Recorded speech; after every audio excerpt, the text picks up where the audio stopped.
Hello everyone, welcome to Azmalai's Academy. Today we are going to discuss last week most important current affairs of polity and governance. Okay, so let's deep dive into the topics.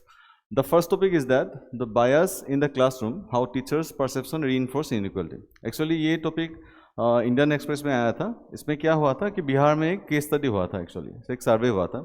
उसमें ये निकल के आया था कि मतलब जो teachers हैं, the teachers actually discriminate in the class due to caste discrimination बोल सकते हैं उस लोगों का हमको on the basis of SC ST. तो वहाँ पे कम ही है, लेकिन फिर भी on the basis of SC ST वो क्या करता है, डिस्क्रिमिनेट करते हैं. डिस्क्रिमिनेट मतलब कैसे?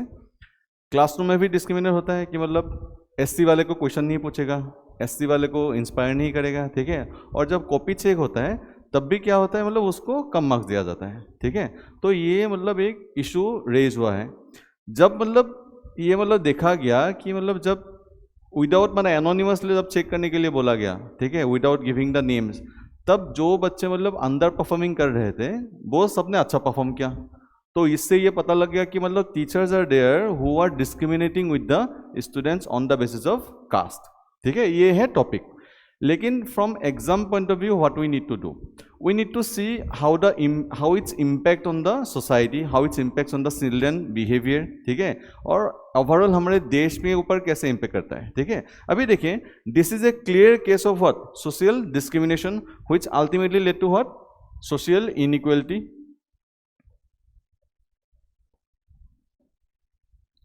Which ultimately led to social inequality. अभी देखिए क्या होता है, इसको बोलते हैं पिग्मेलियन इफेक्ट. एक्चुअली ये मैंने लिखा भी है नीचे. पिग्मेलियन इफेक्ट क्या है कि अगर एक बच्चा है, मतलब suppose this is Pygmalion effect. Pygmalion effect क्या है कि अगर मैं किसी को प्रोत्साहन दे रहा हूँ, मतलब इंस्पायर कर रहा हूँ, तो वो बच्चा अच्छा परफॉर्म भी करता है. अगर मैं उसको डीमोटिवेट करता हूँ, उसका परफॉर्मेंस भी क्या हो जाता है, गिर जाता है. इसको क्या बोलते हैं, पिग्मेलियन इफेक्ट बोलते हैं. तो ultimately we can relate Pygmalion effect with what, inequality. अभी देखिए, because of this Pygmalion effect, because of the teachers behaviour, actually students क्या करेगा, स्टूडेंट्स का जो परफॉर्मेंस है वो मतलब धीरे हो जाएगा, है क्या. जो परफॉर्मेंस है वो डिक्लाइन करेगा. अगर उसका एकेडमिक परफॉर्मेंस डिक्लाइन करेगा, उसको अच्छा मार्क्स भी नहीं मिलेगा, एग्जाम में परफॉर्म नहीं कर पाएगा, वो अल्टीमेटली एम्प्लॉयमेंट उसको नहीं मिलेगा, अल्टीमेटली जाके उसको जॉब भी नहीं मिलेगा. Because he will be constantly depressed, है कि नहीं. वो उसको मेंटली भी टॉर्चर कर रहा है अल्टीमेटली, है कि नहीं. Economically, socially as well as mentally भी उसको क्या किया जा रहा है, हेरास किया जा रहा है. अल्टीमेटली ये पूरा देश के लिए ही क्या है, एक बहुत खराब चीज है, ठीक है. ये देखिए, ये टॉपिक हम लोग क्या कर सकते हैं, इनइक्वालिटी मतलब social discrimination. Social discrimination led to social inequality which ultimately led to overall inequality of our country. ऐसे हम लोग इसको लिंक करके सकते हैं, ठीक है. और you can use this case study in your mains. In Bihar there was a survey कि on the basis of that survey it has been gained that कि there was a Pygmalion effect has been shown by the teachers, ठीक है, because of their discriminatory policies towards the students. तो ये बहुत important चीज़ है कि teacher students के साथ कैसे बिहेव करते हैं. क्योंकि देखिए, दो चीज़ हैं इसमें. एक चीज़ तो ये है कि टीचर्स बिहेव अच्छी तरह से नहीं कर रहे, डिस्क्रिमिनेटरी बिहेव कर रहे, इसलिए पिग्मेलियन इफेक्ट की वजह से क्या हो रहा है, उसका परफॉर्मेंस डिक्लाइन हो रहा है. और because of that person belongs to a certain caste, उसके वजह से क्या हो रहा है, उसको मार्क्स भी कम दिया जा रहा है. उसका परफॉर्मेंस तो कम ही हो रहा है, उसका मार्क्स भी कम दिया जा रहा है. तो डबल इफेक्ट हो रहा है, मतलब, है ना. तो ओवरऑल बच्चों का जो मतलब जो डेवलपमेंट होना चाहिए था वो नहीं हो पाया है, ठीक है. तो these are the things that is been covered in this topic. तो हम लोग इसको और कैसे मतलब क्या कर सकते हैं, हम लोग प्रॉब्लम को कैसे एड्रेस कर सकते हैं. द प्रॉब्लम एक तो क्या है, टीचर सेंसिटाइजेशन एंड ट्रेनिंग होना चाहिए, है ना. और एनोनिमस कॉपी चेकिंग वाला जो प्रोसीड्यूर है उसको हम लोगों को क्या करना चाहिए, इनकैलकुलेट करना चाहिए. इसमें मैंने देके रखा है, देखिए, regular workshops should train teachers to recognise and counter their implicit biases. The national education policy 2020 already stress inclusive education. This must be integrated into teachers training curricula and classroom practices. अभी देखिए, इसमें मैंने और एक चीज़ बताना आप लोगों को भूल गया. एक तो मैंने ये दिखाया आप लोगों को कि how social discrimination led to what, social inequality. Social inequality ultimately led to what? Economic inequality. And actually this whole process hampers social mobility. Social mobility मतलब समझ में आता है आप लोगों को? What do you mean by social mobility?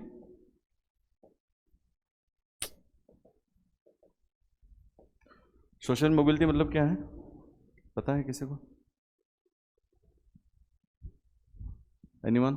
Social mobility, social mobility मतलब क्या है? देखिए, suppose this is our society, there are various layers in our society, इसको बोलते हैं सोशल लेडर, ठीक है? And every person wants to climb this ladder, and you are also want to climb this ladder. That's why you are preparing for civil services, because civil services is the highest jump for a middle class family to climb this social ladder, है कि नहीं? आप लोग suppose यहाँ पे हो, आप लोग सपोज यहाँ पे हो, you want to move towards the social ladder. तो आप लोगों को आगे जाने के लिए क्या मिलना पड़ेगा? आप लोग को अपॉर्चुनिटी मिलना पड़ेगा. You need opportunity. देखिए, स्किल तो बहुत ज़रूरी है ही, आपके पास स्किल होना तो ज़रूरी है ही मूव करने के लिए, ठीक है? लेकिन अपॉर्चुनिटी तो आपके पास आना पड़ेगा ना. लेकिन यहाँ पे क्या हो रहा है? क्लासरूम में ही क्या हो रहा है? अपॉर्चुनिटी को खारिज किया जा रहा है, इसको हटाया जा रहा है. तो इससे अल्टीमेटली क्या होगा? जो सोशल मोबिलिटी है इसके ऊपर भी क्या होता है? हैम्पर होता है. इसीलिए हमारा देश सोशल मोबिलिटी इंडेक्स में भी बहुत पीछे है. एक्चुअली रिपोर्ट आया था जो वर्ल्ड इकोनॉमिक फोरम में पब्लिश किया था. वर्ल्ड इकोनॉमिक फोरम 2022 का रिपोर्ट था ये. सोशल मोबिलिटी इंडेक्स बोलते हैं इसको, सोशल मोबिलिटी इंडेक्स. इसमें इंडिया का रैंक अराउंड 76 था, I think 76 out of 82 countries. मतलब 82 नेशंस में ये सर्वे किया गया था एंड वी हैव रैंक 76. बाल बच के, मतलब लास्ट तक नहीं पहुंचे, तो 76 है हम लोगों का. मतलब हम लोगों को नीचे अपॉर्चुनिटी बहुत कम मिलता है, मतलब ऊपर जाने के लिए अपॉर्चुनिटी बहुत कम मिलता है. That is a prime example, है ना? बिहार का जो अभी केस स्टडी हुआ है, that is a prime example कि how opportunities are not there in India for social mobility. और क्या क्या कर सकते हैं? ऑब्जेक्टिव एसेस सिस्टम, ये सब सॉल्यूशन हम लोग देख सकते हैं. Peer review and modernisation can ensure fairness and consistency in marking. तो ये सब हम लोग कर सकते हैं. Diversity and representations. अभी देखिए, जो टीचर्स हैं, अगर वो टीचर्स भी बहुत ढेर सारा मतलब डाइवर्स कम्युनिटी से आए तब भी ये प्रॉब्लम सोल्व हो सकता है. अगर मतलब एक स्पेसिफिक कास्ट का ही टीचर हो तब तो डिस्क्रिमिनेशन होगा. अगर सब कास्ट का ही मतलब टीचर्स आए, ठीक है, तब क्या होगा? डिस्क्रिमिनेशन थोड़ा कम होगा on the lines of caste, religion and everything. देखिए, ये केस स्टडी हुआ है on the basis of caste, लेकिन on the basis of religion भी ये हो सकता है, ठीक है? It's depends on what? It's depends on teachers discrimination. It's sorry, discrimination नहीं, discretion. It's depends on teachers discretion, कि वो कैसे बिहेव कर रहा है, वो कैसे मार्क्स दे रहा है, वो कैसे इंस्पायर कर रहा है, वो कैसे डीमोटिवेट कर रहा है. ऐसे बहुत होता है ना, आप लोगों के साथ भी कभी कभी हुआ होगा कि टीचर ने बोला होगा तुम तो जिंदगी में कुछ नहीं कर पाओगे. ये क्या करता है? एक्चुअली निगेटिव इम्पैक्ट करता है. उसका अगर प्रोडक्टिविटी अच्छा भी था, उसका निगेटिव चला जाएगा. इस इफेक्ट को क्या बोलते हैं? पिगमिलियन इफेक्ट, ठीक है? क्या बोलते हैं? पिगमिलियन इफेक्ट. एक तो इंप्रेशन उसका खराब हुआ, इसीलिए इसके वजह से क्या होगा? वो टीचर उसको कम मार्क्स देगा, और सेकेंडली तुम भी डिमोटिवेट हो गए, इसलिए उसका परफॉर्मेंस भी क्या हो जाएगा? डिक्लाइन हो जाएगा, है ना? तो that's a very big issue. उसके बाद और क्या सॉल्यूशन ले सकते हैं? Community and parental involvement. Yes, school should create platforms for dialogue between parents, teachers, community members to challenge stereotypes collectively. तो ये जो स्टीरियोटाइप्स है एक्चुअली, कि मतलब एक ऊंचा जात का है, एक नीचा जात का है, ठीक है, ये तो नीचा ही है, मतलब ये कैसे आगे बढ़ेगा? ये सब स्टीरियोटाइप्स हैं. Human beings can break any boundaries, there is no limits, है ना? It's not restricted by any caste, any religion.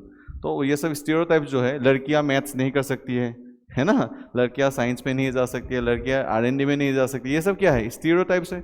इन सबको खत्म करने के लिए कलेक्टिवली ही क्या करना पड़ेगा? एफर्ट देना पड़ेगा. एनकरेज इंक्लूसिव पेडागोजी, ठीक है? Classroom should adopt participatory methods where every child irrespective of background is equally encouraged to speak, lead and question. तो पार्टिसिपेटरी होना चाहिए क्लासरूम, ठीक है? ऐसा नहीं मतलब एक ही इंसान को मतलब मैं टारगेट करके पढ़ा रहा हूँ, बाकियों को मैं मतलब कुछ दे ही नहीं रहा हूँ, ठीक है, ऐसा नहीं होना चाहिए। कुछ कीवर्ड्स हैं, you can use this keywords. देखिए ये जो टॉपिक है, this topic can be linked with society as well as politics, governance section mainly actually, okay. तो you can link this two things in society also, in governance also. अभी keywords कुछ कुछ मैंने दिया है, ये सब आप लोग देख लीजिए। जैसे टीचर्स बायसनेस, ये तो समझा दिया मैंने कि tendency of the teachers to biasness towards any specific section of the students और सम सोसाइटी, ओके।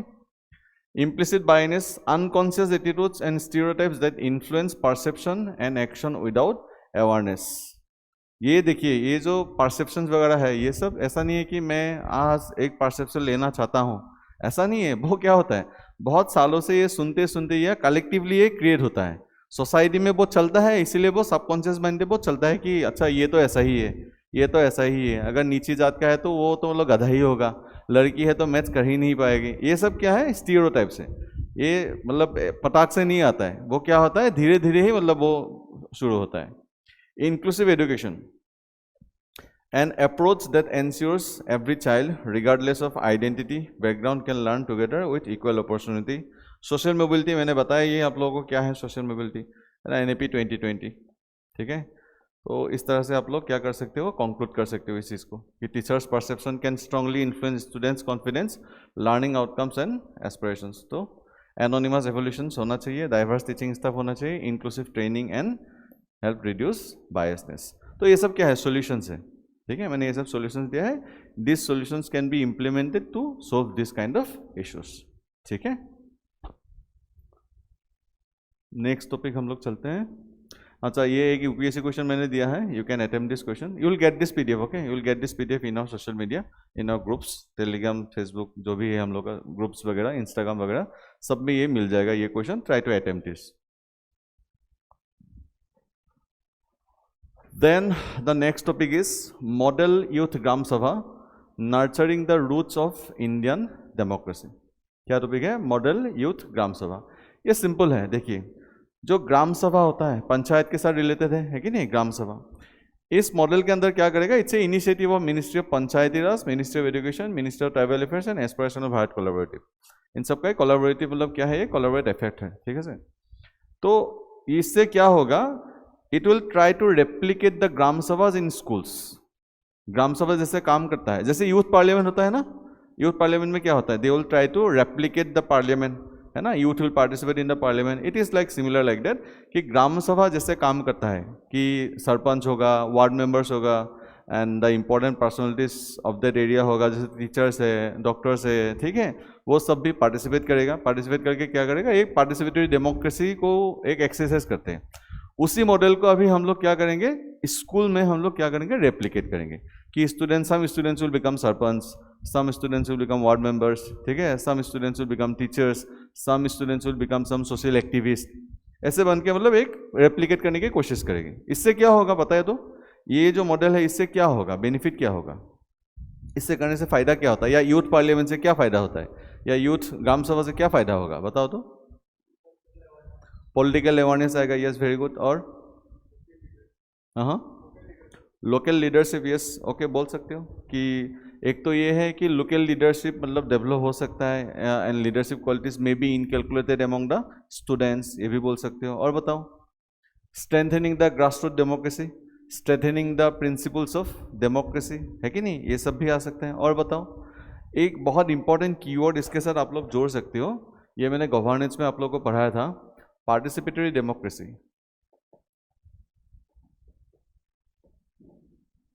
या पार्टिसिपेटरी गवर्नेंस, ठीक है। पार्टिसिपेटरी डेमोक्रेसी मीन्स व्हाट, कि डेमोक्रेसी में सब लोग मिलके काम करेंगे, कलेक्टिव एफर्ट, तो it is a step towards participatory democracy. In governance actually I have told you, I think, कि among the 8 important key principles, participation is one of the most important key pillars according to UNDP, है ना। तो उसके साथ भी इसको आप लोग क्या कर सकते हो, लिंक कर सकते हो, ठीक है। ये देखिए 2 फेज में किया जाएगा। एक पहला फेज तो मतलब 1000 schools are selected actually, phase 1 में launch over 1000 schools across 28 states and 8 union territories. Including JNV, Eklavya model school, residential school, select Zila Parishad schools. तो 1000 स्कूल्स में क्या किया जाएगा, इसको इम्प्लीमेंट किया जाएगा। It's a kind of a trial version. In the phase 2 all the public schools, all the government run schools will be included under this programme. ठीक है, ये देखिए ये इम्पोर्टेंट मेंस के लिए है, लेकिन इसमें डायरेक्टली क्वेश्चन आने का चांसेस कम है। ठीक है, you can use this fact, you can use this fact as a example. और देखिए अगर इसके ऊपर और मतलब कुछ न्यूज़ आता है या मतलब डेवलपमेंट होता है तो ये खुद एक न्यूज़ बन सकता है, मतलब खुद एक टॉपिक बन सकता है। ठीक है, कि पॉलिटिक्स एमोंग यूथ या पॉलिटिक्स या political awareness among the children, ठीक है, ऐसा एक टॉपिक बन सकता है। तो उसमें ये सब examples are very important. Okay, एक यूपीएससी मेंस क्वेश्चन मैंने दिया है, how does the model youth gram sabha initiative strengthen participatory democracy and civic education at the grassroot level in India. ठीक है, आप लोग लिखिए, देखते हैं कौन कौन लिखते हैं, मुझे सबमिट भी कीजिए, दिखाइए, मैं तो यहाँ पे रहता हूँ, है ना, तो आप लोग लिख के मुझे सबमिट भी कर सकते हैं, लिख भी सकते हैं। तो नेक्स्ट टॉपिक चलते हैं, पॉक्सो। ठीक है, पॉक्सो क्या है? पॉक्सो पॉक्सो क्या है? Protection of sexual children against sexual offences, है कि नहीं? ये है। अभी देखिए पॉक्सो के अंदर क्या होता है, मतलब बच्चों को सेक्सुअल ऑफेंसेस से बचाने के लिए ये एक्ट लाया गया था। अभी इस एक्ट में ये बोला गया है कि 18 ईयर्स से नीचे जो भी है सब लोग ही क्या है, बच्चा है। ठीक है, लेकिन इसको अभी मिसयूज भी करने लगा है लोग। ठीक है, कैसे मिसयूज करते हैं? सपोज कोई एक मतलब एडोलेसेंट है जो मतलब 18 ईयर्स के नीचे है, but they are in a consensual relationship. ठीक है, मतलब वो है, लेकिन parents use POCSO to harass the boy. ठीक है, क्योंकि वो मतलब देखिए ये तो मतलब एक इश्यू है कि मतलब कौन सा सेक्सुअल हैरेसमेंट है या कौन सा सेक्सुअल एक्टिविटी है। ठीक है, कौन सा मतलब मर्जी से हो रहा है, कौन सा नहीं हो रहा है, ये तो डिसाइड वो लड़की ही करेगा या लड़का ही करेगा। लेकिन since it is under 18 years, the parents of the girl generally use POCSO against the boy if the boy is not favourable for them. ठीक है, कोई नीचे जात का हो या गरीब लड़का हो या मतलब ऐसे ही पसंद ना हो, ठीक है, तो पॉक्सो यूज करते हैं। तो that is the case actually, lot of cases are reaching to actually Supreme Court. तो that's why Supreme court has to give some guidelines और has to give some kind of guidelines ही बोलेंगे, rules तो नहीं बोलेंगे, अभी तक नहीं बोला है, कुछ भी रूल रेगुलेशन ऐसा कुछ चेंज नहीं हुआ है, गाइडलाइंस दिया है। ठीक है, तो Supreme court has to speak about this fact. तो हम लोग इसी मतलब बहाने से क्या करेंगे, पॉक्सो हम लोग देख लेते हैं, पॉक्सो एक क्या है, प्रोविजंस वगैरह क्या है, ठीक है, इसका नेगेटिव क्या हो सकता है, सुप्रीम कोर्ट ने क्या बोला है, ये हम लोग देख लेते हैं इस टॉपिक में। तो ये आप लोग मेंस में तो यूज कर ही सकते हो और प्रीलिम्स में आ ही सकता है कि नहीं? Protection of children from sexual offences, POCSO act 2012, ये 2012 है, लेकिन 2019 में भी इसका एक बार अमेंडमेंट हुआ है, कुछ कुछ चेंजेस हुआ है, देखते हैं। ऑब्जेक्टिव क्या है? To protect children below 18 years of age. की प्रोविजंस क्या है एक बार देखते हैं, ये याद करके रखिए। इसके बाद I think I have given one MCQ, you have to attempt it. Okay, तो अच्छी तरह से ये देखिए, मैं जो अभी सिखाने जा रहा हूँ आप लोगों को, एक बार मैं देख लेता हूँ लाया कि नहीं। हाँ, yes, it is there. Provisions क्या क्या है? डेफिनेशन ऑफ चाइल्ड दिया गया है, क्या है?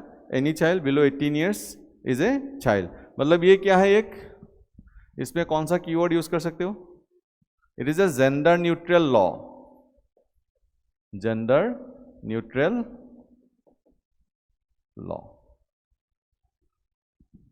ऐसा नहीं है कि मतलब only the girl child is been protected from sexual offences, as well as the boy child is also protected against the sexual offences. ठीक है, ऑफेंसेस क्या क्या है देखिए, it is a very stringent act actually. इसमें क्या होता है पता है, एक जो है ना हमारे क्रिमिनल जस्टिस सिस्टम में एक प्रिंसिपल हम लोग फॉलो करते हैं कि इनोसेंट टिल प्रूवन गिल्टी, है ना, जब तक मतलब साबित ना हो तब तक इनोसेंट ही माना जाता है। इसमें उल्टा है, ठीक है, गिल्टी अनटिल प्रूवन इनोसेंट। ठीक है, मतलब किसी के अगेंस्ट अगर केस फाइल हो गया है तब कोर्ट ये मान के चलेगा कि ये मतलब गिल्टी है, इसने क्राइम किया है। ठीक है, जब तक प्रूफ ना हो जाए कि ये इनोसेंट है, तो ये it's become a very stringent law. UAPA भी ऐसा ही है, लेकिन दोनों दूसरा अलग अलग लॉ है, लेकिन यूएपीए भी वही मतलब प्रिंसिपल फॉलो होता है। तो देखते हैं क्या होता है। टाइप ऑफ ऑफेंसेस, एक तो क्या है पेनेट्रेटिव सेक्सुअल ऑफेंस। अगर पेनेट्रेटिव सेक्सुअल ऑफेंस है तो मिनिमम कितना होगा, 10 साल का सजा होगा। अगर एग्रीवेटेड पेनेट्रेटिव सेक्सुअल ऑफेंस है मतलब किसी रिश्तेदार ने किया है या पुलिस ऑफिसर ने किया है या डॉक्टर ने किया है, ठीक है, मतलब who is a trusted person of that child, ठीक है, तब तो क्या है मिनिमम 20 ईयर्स ऑफ इम्प्रिजनमेंट और ये क्या हो सकता है डेथ पेनल्टी तक भी जा सकता है। ये 2019 में ऐड किया गया था एक्चुअली, 2019 में एक अमेंडमेंट आया था, उसमें इसको ऐड किया गया था कि मतलब जो करीबी रिश्तेदार है जिसका मतलब क्या है ट्रस्टवर्दी पर्सन है, वही अगर ऐसा मतलब असॉल्ट करे, पेनेट्रेटिव सेक्सुअल असॉल्ट करे, ठीक है, उस समय मतलब क्या होगा 20 साल का सजा होगा मिनिमम, ये तो होगा ही होगा, मतलब डेथ पेनल्टी तक भी क्या हो सकता है जा सकता है, ठीक है। देन सेक्सुअल असल्ट है, ठीक है, इसमें पोर्नोग्राफी वगैरह सब कुछ ही इंक्लूडेड है। Sexual harassment of the child, ठीक है, use of child pornographic purposes, 5 साल का मतलब जेल होगा मिनिमम, ठीक है। उसके बाद देखिए ये एक इंटरेस्टिंग है, this is A interesting feature. मैं सब कुछ नहीं बोल रहा हूँ, आप लोग को पीडीएफ मिल जाएगा, देख लेना, इसमें समझाने वाला कुछ है नहीं कि ये क्राइम है, ये क्राइम है, ये क्राइम है, ठीक है, आप लोग को याद ही रखना है। I am highlighting the important features. ये एक इंपॉर्टेंट चीज़ है कि सपोज एक इंसान को पता है कि एक बच्ची के साथ क्या हो रहा है, सेक्सुअल हेरासमेंट हो रहा है, अगर वो कंप्लेन ना करे तब भी उसके अगेंस्ट क्या हो सकता है, केस फाइल हो सकता है कि तुमने जाना था फिर भी तुमने क्यों नहीं बोला। On the basis of that also a case can be file against that person, ठीक है। ये क्या है, any person failing to report a known or suspected offence, तब भी उसको 6 महीने का मतलब सजा हो सकता है, प्लस फाइन भी लगाया जा सकता है, ठीक है। लेकिन लास्ट में जो है ना ये और ये दोनों क्या होता है ना कॉन्फ्लिक्ट में आ जाता है एक्चुअली, कभी कभी, हमेशा नहीं। सब कुछ देके लास्ट में क्या बोला गया है कि फॉल्स कंप्लेन अगर तुम दोगे तब भी तुम्हारे अगेंस्ट क्या हो सकता है, सजा मिल सकता है। अभी ये जो बेचारा है इसको अगर आधा अधूरा पता है, ठीक है, इसको आधा अधूरा पता है, मतलब पूरा पता नहीं, पूरा पता है तो कोई इशू नहीं है, अगर इसको आधा अधूरा पता है तब ये अगर इस चक्कर में जाएगा तब भी मिलेगा, अगर ये होगा तब भी उसको मिलेगा, है ना। तो generally people avoid this kind of things, ठीक है। लेकिन ये क्या है, मतलब सपोज एक मतलब दोस्त है जो सेक्सुअल ऑफेंस कर रहे हैं, उस दोस्त का ही साथी है, सपोज वो एक साथ ही जाता है, तब तो उसको पता ही होगा ना, है कि नहीं, उसको हेल्प करता है मतलब सेक्सुअल ऑफेंस करने के लिए, तब तो उसको पता ही होगा, तब इसमें मतलब वो फंस जाएगा, ठीक है। ये कहाँ पे आ जाएगा, सपोज अभी जो केस मैंने बताया कि मतलब एक कॉन्सेंसुअल रिलेशनशिप है लेकिन मतलब पेरेंट्स को वो उस लड़का को मतलब क्या नहीं है, पसंद नहीं है, तो क्या करते हैं पॉक्सो लगा देते हैं, ठीक है। तो वो तो क्या हो गया, फॉल्स कंप्लेन हो गया, है कि नहीं। अभी 15 साल का लड़का लड़की या 16 साल का, उन लोगों को कितना ही लीगल मतलब नॉलेज है, उन लोगों को तो नॉलेज है ही नहीं, ठीक है। तो their relationship becomes a legal issue, ठीक है। ये सिविल इशू था, वो बन गया है क्रिमिनल इशू, ठीक है। तो ये सब एक इशू था एक्चुअली, तो इसीलिए सुप्रीम कोर्ट ने भी मतलब इंटरफेयर करना पड़ा उन लोगों को। हाँ ये सब थोड़ा थोड़ा है और प्रोसीड्योर देखते थे क्या है। चाइल्ड फ्रेंडली प्रोसीड्योर होना पड़ेगा कि स्टेटमेंट जो है, स्टेटमेंट चाइल्ड का जो रेसिडेंस है वहीं पे ही करना पड़ेगा या कोई एक सेफ प्लेस में लेना पड़ेगा, ठीक है। पुलिस यूनिफॉर्म पहन के नहीं आ सकती है, बिकॉज वो नहीं तो घबरा जाएगी शायद। Confidential of the child identity, वो चाइल्ड आइडेंटिटी को क्या करके रखना है, मतलब कॉन्फिडेंशियल करके रखना है। In camera trial close court room में ये हो सकेगा, और cases to be completed within 1 year from the date of cognizance, 1 साल के अंदर कंप्लीट करना है, ठीक है। उसके बाद स्पेशल कोर्ट्स भी लगाया जाएगा, एवरी डिस्ट्रिक्ट में स्पेशल कोर्ट्स लगाया जाएगा। पॉक्सो कोर्ट होता है एवरी डिस्ट्रिक्ट में, ठीक है। Every district must be special court for speedy trials. Public prosecutors need to be train for child cases. ये सब पूरा एक्ट में ही है, ये सब याद रखना है आप लोगों को। मैंडेटरी रिपोर्टिंग, ये तो मैंने बोल ही दिया आप लोगों को। बर्डन ऑफ प्रूफ किसके ऊपर आ जाता है, मैं वही बोला था। The court shall presume the accused guilty unless proven otherwise, reversing the normal rule to protect the children, कि इनोसेंट प्रूवन टिल गिल्टी नहीं है, गिल्टी टिल प्रूवन इनोसेंट है, ठीक है, उल्टा है। अब ये ऑब्जर्व क्या किया है कोर्ट ने, the bench comprising of justice B.V. Nagaratha and R. Madhavan expressed concern that POCSO Act is being misapplied, defeating its intended purpose of protecting children from sexual exploitation, ठीक है। इसके बाद कोर्ट क्या बोल रहा है, court emphasizes that need for greater awareness about the law among adolescents, parents, educators to prevent miss use. तो sexual education के लिए भी प्रमोट करने के लिए बोला है, मॉरल अवेयरनेस, लीगल लिटरेसी, इन सबको भी प्रमोट करने के लिए सुप्रीम कोर्ट ने बोला है। ठीक है, तो you can use this terms. अच्छा, where you can use this guidelines, where you can use this guidelines Supreme Court, in way forward you can use this guidelines कि according to Supreme Court sex education should be promoted in school curriculum, है ना, awareness about the POCSO law needs to be created, ये सब आप way forward में लिख सकते हो, है कि नहीं। हाँ, लीगल बैलेंस करना है, सोशल अवेयरनेस क्रिएट करना है, गवर्नेंस चैलेंज है, ठीक है, और सस्टेनेबल डेवलपमेंट गोल्स में SDG 5 के साथ इसको लिंक कर सकते हो, जेंडर इक्वलिटी, SDG 16 को भी लिख सकते हो, peace, justice and strong institution, ये सब होगा तभी ये सब कर पाएंगे हम लोग। नेक्स्ट ये क्वेश्चन अटेम्प्ट कीजिए, अभी अटेम्प्ट कीजिए आप लोग, try to attempt this question, दिख रहा है ना लास्ट से,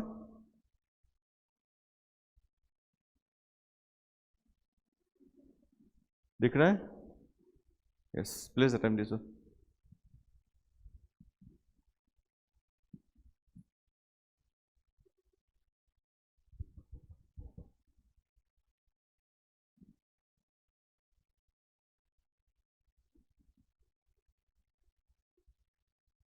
क्या होगा, which of the following statements are correct, पूछा है, कौन सा होगा, all of the above। POCSO act aims protect all persons below 18 years from sexual offences, yes सही है। The supreme court has express concern that act is being used against consensual adolescent relationship, yes. The court has asked states to promote legal and gender awareness, सही है। तो all three, D is the correct answer, ठीक है। देख चलते हैं ये topic, it is a very very very very very important topic, contempt of court. क्या समझ में आता है आप लोगों को कॉन्टेम्प्ट ऑफ कोर्ट मतलब, बताओ बताओ, कोई क्या, कोई पर्सन इनएप्रोप्रिएट बिहेवियर करता है कोर्ट में, अगर ऑब्स्ट्रक्ट करने का कोशिश करता है कोर्ट प्रोसीडिंग्स को, तब कोर्ट कॉन्टेम्प्ट ऑफ कोर्ट बोलते हैं।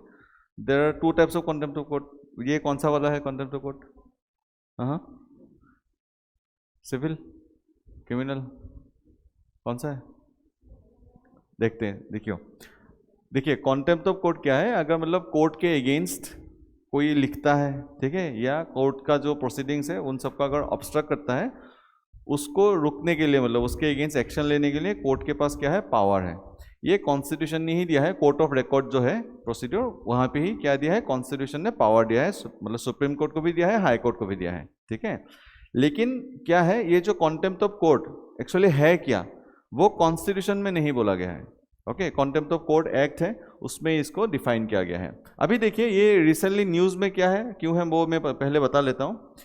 रिसेंटली इसलिए न्यूज़ है क्योंकि मतलब CGI के अगेंस्ट भी मतलब बहुत सारा कमेंट्स आ रहा है, ठीक है, केरला में भी एक केस हुआ है, ठीक है, ऐसा मतलब कमेंट्स वगैरह आ रहा है जजेस के अगेंस्ट, CGI के अगेंस्ट भी, इसीलिए मतलब कॉन्टेम्प्ट ऑफ कोर्ट ये न्यूज़ में है। ये न्यूज़ हम लोग के लिए इंपॉर्टेंट नहीं है, ठीक है, हम लोग के लिए टॉपिक इंपॉर्टेंट है। हम लोग इसमें सीखेंगे कि कॉन्टेम्प्ट ऑफ कोर्ट क्या है, ठीक है, who can file A petition of contempt of court, क्या सुप्रीम कोर्ट हाई कोर्ट सू मोटो वो कर सकता है, ठीक है, कॉन्टेम्प्ट ऑफ कोर्ट में इशू क्या है, पॉजिटिव्स क्या है, नेगेटिव्स क्या है, ठीक है, ये सब हम लोग देखेंगे। न्यूज़ तो ये हो गया, news is not that important. Contempt of court क्या है, देखिए, the phrase contempt of court is mention in article 19 clause 2 of the constitution as one of the reasonable restriction of freedom of speech and expression, ठीक है, कि freedom of speech and expression है तो कुछ भी आप नहीं बोल सकते हो, reasonable restrictions are there. Articles 129, it is related with Supreme Courts, and 2215 is related with High Court. It gives the power of contempt of court to the Supreme Court and High Court. Okay, but it is not explicitly defined in the Indian Constitution. It is defined in Contempt of Courts Act 1971, based on the recommendation of the H.N. Sanyal Committee. It provides the legal framework for such proceeding. तो देखिए इस act में दो तरह का contempt of court के लिए define किया गया है। There are two types, one is civil contempt, one is criminal contempt. Civil contempt क्या है, ये सिर्फ याद रख लीजिए, simple, willful disobedience to any judgment, decree, declaration, order, writ और other processes of a court और willful breach of an undertaking given by court. Simply ये याद रख लीजिए, willful disobedience to any court order. ठीक है, कोर्ट ने कुछ आपको ऑर्डर दिया है, आपने willfully उसको क्या किया है, डिसओबे क्या है, ठीक है, डिसएग्री क्या है, उसको क्या बोला जाएगा, वो किस में आ जाएगा, सिविल कॉन्टेम्प्ट में आ जाएगा. ठीक है, एग्जांपल भी मैंने दिया है, देखिए, इग्नोरिंग कोर्ट्स स्टे ऑर्डर और non compliance in the maintenance direction. कुछ भी ऑर्डर दिया है, अगर आप कॉम्प्लाइन नहीं कर रहे हो, उसको किस में माना जाएगा, सिविल कॉन्टेम्प्ट में माना जाएगा. क्रिमिनल कॉन्टेम्प्ट में क्या माना जाएगा, एनी पब्लिकेशन और एक्ट दैट स्कैंडलाइजेस और टेंड टू स्कैंडलाइज और lowers the authority of the court, okay, prejudices or interfere with the due course of any judicial proceedings or obstructs administration of justice in any other manner. इसको बोला जाएगा क्या, criminal contempt. Jolly LLB में एक आया था ना, जो गन लेके घुस जाता है ना, कोर्ट में घुस जाता है, गन लेके घुस जाता है, वो क्या होगा बताओ. हाँ, वो कौन सा वाला में आएगा, क्रिमिनल कॉन्टेम्प्ट में आएगा, कि मतलब कोर्ट प्रोसीडिंग चल रहा है, ठीक है, उसको ऑब्स्ट्रक्ट करने का कोशिश किया है कि नहीं, वो क्रिमिनल कॉन्टेम्प्ट में आएगा. आपने कुछ आर्टिकल लिख डाला जुडिशरी के अगेंस्ट स्पेसिफिक टू सम जज, हिंदू में आपका आर्टिकल आ गया है, ठीक है, आप बहुत बड़ा आदमी बन गए हैं, आप आईएएस बन गए हैं, ठीक है, उसके बाद मतलब आप जजेस के अगेंस्ट मतलब लिखना शुरू कर दिया, हिंदू में लिख रहे आप, तो वो अगर मतलब चाहे तो कोर्ट किसके अंदर डाल सकता है, क्रिमिनल कॉन्टेम्प्ट के अंदर आपको डाल सकता है, कि मतलब that person is tries to scandalise the judiciary और lowers the try to lowers the authority of judiciary by writing the article in Hindu और इन एनी न्यूज़पेपर. ठीक है, तो वो किस में आ जाएगा, क्रिमिनल कॉन्टेम्प्ट में आ जाएगा. ठीक है, इसमें एग्जाम्पल भी नहीं दिया है. एब्यूजिंग ए जज पब्लिकली, अभी देखिए, एब्यूजिंग ए जज पब्लिकली मीनिंग क्या है, एब्यूजिंग मतलब क्या, एब्यूज का मीनिंग क्या है, इसका डेफिनेशन है कुछ, निगेटिवली बोलना है कि नहीं, हैरेस करना मतलब, है ना, हैरेस करना मतलब. ठीक है, स्कैंडलाइजेस लोअर, स्कैंडलाइजेस मतलब क्या है मीनिंग, देखिए इन सब का कोई भी डेफिनेशन नहीं है, ये कौन डिसाइड करेगा, कोर्ट डिसाइड करेगा कि ये स्कैंडलाइज है कि नहीं है. ठीक है, ये एब्यूसिव है कि नहीं है. ठीक है, तो दैट्स द डिबेट कि freedom of speech and expression कहाँ तक जाता है और कहाँ पे जाके खत्म होके कॉन्टेम्प्ट ऑफ कोर्ट शुरू होता है. ठीक है, तुम क्रिटिसाइज तो कर सकते हो, लेकिन कहाँ तक कर सकते हो, कौन सा लाइन है, लेकिन वो लाइन क्या नहीं है, डिफाइन नहीं है. Because that line is not defined, it is the judiciary who will interpret कि ये सही है कि गलत है ना. तो इसमें इसीलिए इश्यूज भी है, लेकिन इसका नीड भी है, बहुत इंपॉर्टेंट है, वो अभी देखते हैं हम लोग. पनिशमेंट क्या है कि कॉन्टेम्प्ट ऑफ कोर्ट में 6 महीने का पनिशमेंट हो सकता है एंड अप टू 2000 रुपीज़ का पनिशमेंट हो सकता है, और द कोर्ट में डिसर्ज ऑन अनकंडीशनल अपॉलॉजी. अगर मतलब आपने अनकंडीशनल अपॉलॉजी मतलब मांग लिया, तब कोर्ट आपको ऐसे भी जाने दे सकता है, नहीं तो ये फाइन और ये पनिशमेंट हो सकता है. Who can initiate contempt of court, अभी देखिए ये तो समझ में आ गया कि supreme court can issue contempt of court, can start contempt of court, high court can also use this power. Can any simple person, suppose हम लोग तो है नहीं जजेस, we are not part of any judiciary, can we start the proceeding of contempt of court, कि मतलब हमको लगा है कि ये जुडिशरी को क्या क्या है, कॉन्टेम्प्ट ऑफ कोर्ट क्या है, मतलब ये that article is try to scandalise the judiciary. ये जुडिशरी जज को किसी को नहीं लगा है, मुझे लगा है ये कि एक आर्टिकल आया किसी न्यूज़पेपर में, मुझे लगा है कि this article actually tries to scandalise और lowers the authority of judiciary, तो मुझे लगा है, तो मैं क्या कॉन्टेम्प्ट ऑफ कोर्ट ये प्रोसीडिंग स्टार्ट कर सकता हूँ अगेंस्ट दैट पर्सन, कर सकता हूँ. ठीक है, हम लोग कर सकते हैं, लेकिन उसके लिए आप लोगों को क्या चाहिए, रिटेन परमिशन चाहिए. सुप्रीम कोर्ट में अपील करने के लिए अटॉर्नी जनरल का चाहिए एंड हाई कोर्ट में करने के लिए एडवोकेट जनरल का चाहिए. ठीक है, देखिए ये सब प्रीलिम स्पेसिफिक फैक्ट्स है, मेंस में ये सब नहीं पूछेगा. ठीक है, लेकिन प्रीलिम से घुमा के ये सब पूछ सकता है आप लोगों को कि कौन इनिशिएट कर सकता है. ठीक है, who can initiate contempt proceeding, supreme court high court तो सो मोटो कर सकता है. सो मोटो मतलब क्या, ऑन हिज ओन, है ना, with written consent of the attorney general for supreme court and advocate general for high court, any person can file a petition for criminal contempt. ठीक है, तो फाइल सब लोग ही कर सकते हैं मतलब, लेकिन ये कंडीशनल है, ये डायरेक्टली कर सकता है. लैंडमार्क कुछ सुप्रीम कोर्ट जजमेंट्स मैंने यहाँ पे दिया है, यू कैन यूज देम. मैंने एक पॉजिटिव दिया है, एक नेगेटिव दिया है, you need to use it. ठीक है, मेंस में आप जब लिखेंगे जब पॉजिटिव बोल रहे हैं तब positive supreme court judgment use कीजिए, जब नेगेटिव बोल रहे हैं तब नेगेटिव यूज कीजिए, ठीक है। एक मैंने दिया है PN Duda versus P Shivshankar, इसमें क्या बोला गया है, fair criticism of judiciary is not contempt, ये सुप्रीम कोर्ट ने खुद बोला है, ठीक है। Fair criticism is not considered as a contempt. लेकिन इसमें क्या बोला गया है, और अरुंधति रॉय केस में क्या बोला गया है कि freedom of speech cannot Erode the faith on judiciary. आप लाइन क्रॉस नहीं कर सकते हो, okay. Freedom of speech cannot Erode the faith in judiciary. अभी फेथ इन जुडिशरी इरोड कैसे होगा, आप कुछ भी लिख रहे हो जजेस के अगेंस्ट, आप कुछ भी लिख रहे हो, है ना, कि ये तो मतलब डिस्क्रिमिनेटरी है, ये तो ऐसा करता है ना, ये फेवरेटिज्म फॉलो करता है, ये सब आप लिख रहे हो। अल्टीमेटली पब्लिक क्या होगा, पब्लिक एक ओपिनियन क्रिएट होना शुरू होता है, पब्लिक परसेप्शन क्रिएट होना शुरू होता है, ultimately that will Erode the faith in judiciary. वही बोल रहा है कि freedom of speech and expression के नाम पे आप कुछ भी नहीं कर सकते हो, कुछ भी नहीं लिख सकते हो, ठीक है। तो you can use this judgments. अभी देखते हैं नीट क्या क्या है। Uphold judicial authority ensures respect for court's decision. Yes, necessary for rule of law. कि contempt of court है ही नहीं, मतलब सपोज ऐसा हो कि जुडिशरी के अगेंस्ट आप कुछ भी बोल रहे हो, ठीक है, कुछ भी बोल रहे हो और जुडिशरी कुछ नहीं कर पाएगा। क्योंकि देखिए हम लोग तो ऐसे लगता है ना हम लोग को कि जुडिशरी के पास जो केसेस है उसमें ही वो जजमेंट दे सकता है। अभी कॉन्टेम्प्ट ऑफ कोर्ट वाला तो कुछ, सपोज कॉन्टेम्प्ट ऑफ कोर्ट वाला कुछ मतलब वो कॉन्सेप्ट ही एग्जिस्ट नहीं करता है, तब क्या होगा, कोई भी आर्टिकल लिख रहा है, कुछ भी कर रहा है, तब तो जुडिशरी उसको पनिश कर ही नहीं पाएगा। क्योंकि जुडिशरी उन्हीं लोगों को पनिश कर पाएगा ना जिसके अगेंस्ट मतलब कुछ केस चल रहा है, कुछ चल रहा है, कुछ ना कुछ जुडिशरी के साथ लिंक है ना। वो तो ऐसे रैंडमली आर्टिकल लिख रहा है, तब तो कोर्ट कुछ कर ही नहीं पाएगा।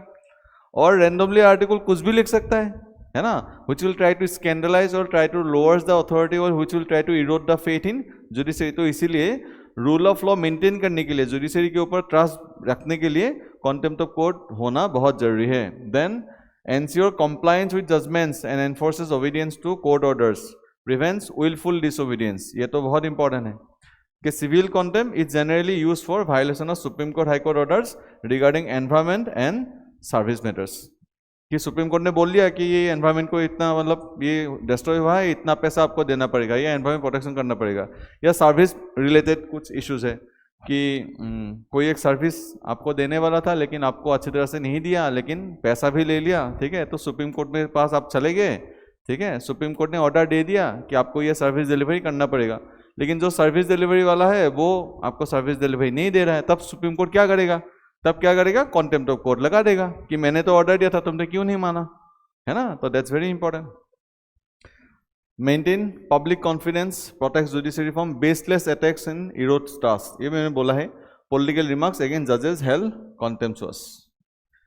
Prevent obstruction of justice, stop interference in pending trials and influence on witness. ये देखिए मीडिया ट्रायल्स भी कभी कभी क्या होता है, मीडिया ट्रायल समझ में आता है आप लोगों को, media trials, what do mean by media trial, कि जुडिशरी में केस चल रहा है लेकिन मीडिया में क्या हो रहा है, एक मतलब हवा चल रहा है, मतलब किसी एक इंसान को विक्टिम बना के उसको मतलब दोषी ठहरा देते हैं मीडिया कि ये सबूत है, ये क्या है, ये तो है ही मतलब क्रिमिनल। अब तक जजमेंट नहीं आया है लेकिन मीडिया ने उसको मतलब सर्टिफाई कर दिया है कि इसी ने मारा है, इसी ने ये किया है, इसी ने ये हुआ है, ठीक है। उसको क्या बोलते हैं, मीडिया ट्रायल बोलते हैं। अभी मीडिया ट्रायल से क्या होता है, अल्टीमेटली जो जजमेंट है उसके ऊपर भी क्या पड़ता है, इम्पैक्ट पड़ता है, ठीक है। तो उसको भी कॉन्टेम्प्ट ऑफ कोर्ट के अंदर लाया जा सकता है। The courts can issue contempt of court on those media houses also, ठीक है, कि you are trying to lower the authority of judiciary, वो किया जा सकता है। तो वो उसको रेस्ट्रिक्शन करने के लिए भी कॉन्टेम्प्ट ऑफ कोर्ट यूज किया जा सकता है। Then preserve the separation of power, prevents executive और legislature from undermining judicial independence. For example in Vishal Tiwari versus Union of India case, remarks by MP scandalising and Supreme Court condemned it. Okay, इसमें एक मतलब case चला था, वो case क्या था, मतलब एक MP था, उसने मतलब सुप्रीम कोर्ट के अगेंस्ट कुछ मतलब कमेंट्स वगैरह किया था। तब सुप्रीम कोर्ट ने बोला था कि actually is part of the contempt of court, it's मतलब सुप्रीम कोर्ट ने उसको कॉन्डेम किया था कि ऐसा आप नहीं बोल सकते हो, ठीक है। You are not allowed to speak which will try to lowers the authority of judiciary, आप ऐसा नहीं बोल सकते हो, ठीक है। तो it will maintain the separation of power also, maintain decorum in the court। अभी lawyers अगर सब लोग बॉयकॉट कर दे, ठीक है, हम लोग नहीं जाएंगे, तो लॉयर्स के अगेंस्ट भी क्या कर सकता है, कॉन्टेम्प्ट ऑफ कोर्ट लगा सकते हैं। ऐसा हो सकता है ना कि सब लॉयर्स ने मतलब मिलके बोला कि हम लोग नहीं केस खेलेंगे, हम लोग नहीं जाएंगे कोर्ट में, तब कोर्ट क्या कर सकते हैं, उनके अगेंस्ट कॉन्टेम्प्ट ऑफ कोर्ट लगा सकते हैं कि you are obstructing the functioning of the court, है ना। Strength and rule of law without enforcement power the judgments would be ineffective, contempt ensures accountability for all including state authorities. ठीक है, अभी challenges क्या है, एक तो चीज ये है कि सब्जेक्टिव डिफिनेशन है। स्कैंडलाइजिंग ऑफ द कोर्ट मतलब क्या है, ये तो वेग शब्द है कि नहीं।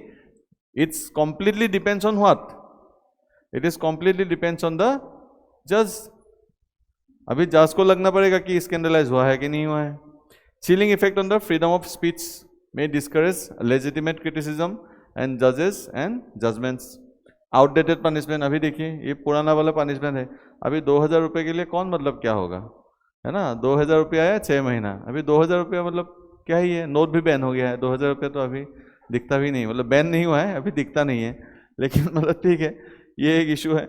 लैक ऑफ क्लियर प्रोसीड्योर, कोई क्लियर प्रोसीड्योर है ही नहीं, मतलब कैसे इसको डिसाइड करना है। तो इसीलिए कभी कभी क्या होता है, supreme court and high court के बीच में मतलब वो एक कॉन्फ्लिक्ट भी शुरू हो जाता है। ठीक है, perceive that judicial arrogance frequent invocation में अपीयर इनटॉलरेंट टू क्रिटिसिज्म। अगर कुछ भी बोले तब भी अगर कॉन्टेम्प्ट ऑफ कोर्ट लगा दे, तब तो ये मतलब क्या होगा, it will show judicial arrogance, है कि नहीं। Overlapping of jurisdiction of both Supreme court high Court, ये मैंने बोला है। Public perception and media, media trial, social media criticism blur the line between fair comment and contempt. Limited accountability, contempt law protects the judiciary's image but not necessarily improves its transparency. देखिए contempt of court जो law है उससे जजेस को तो power मिला है, लेकिन इससे ट्रांसपेरेंसी तो नहीं बढ़ा है ना, कि on what basis you are deciding it this is a contempt of court और not, it is purely based on the description of the जजेस। तो ये तो मतलब क्लियर है नहीं, ट्रांसपेरेंट नहीं है, तो एक इशू है। तो बैलेंस भी रखना चाहिए हम लोग को कि necessary for authority must coexist with democracy and transparency. The power of contempt, ये आप लोग यूज कर सकते हैं, this is a supreme court judgment only. क्या बोला गया है, power of contempt is like a surgeon's knife not a sword, कि डेलिकेटली आपको यूज करना है, मतलब ठीक है, तलवार जैसा नहीं यूज करना है कि काट के जा रहे हो, ठीक है, डेलिकेटली यूज करना है। तो ये क्वेश्चन है, अटेम्प्ट कीजिए इसको, please attempt this one.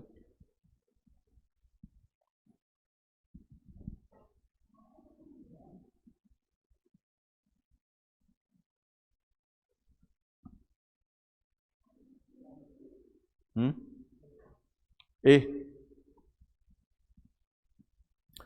Civil contempt refers to wilful disobedience courts order undertaking. ये सही है कि गलत है, सही है। Criminal contempt includes acts that interfere with the administration justice lower the authority of the court, सही है। The punishment for contempt may extend to 6 years or simple imprisonment or fine or both 6 months है ना, तो 1 and 2 is the correct answer. Yes, so that's all for today. These are the 4 important topics of this week. Okay, we'll meet again in the next week with some new topics. Okay, thank you.